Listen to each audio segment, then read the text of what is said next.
If you want to clear stored data related to Google Maps, you need to understand that most of the storage is not inside the Maps website itself, but in your Google account activity history. This includes searches, location history, and navigation activity. To begin, open Google Maps in your browser and make sure you are signed into your Google account. Your Maps activity is tied directly to this account, so clearing data must be done through account settings. Next, click your profile icon in the top right corner of the screen and go to Settings. From there, select your Data and Maps.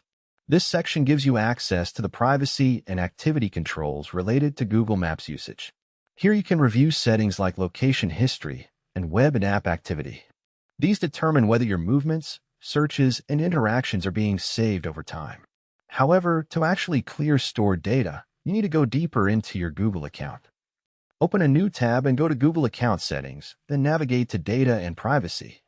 Inside this section, find the History Settings area.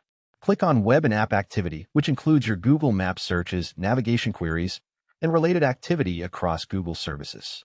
From here, select Delete Activity. You can choose to delete recent activity, a custom time range, or all-time history, depending on how much data you want to remove.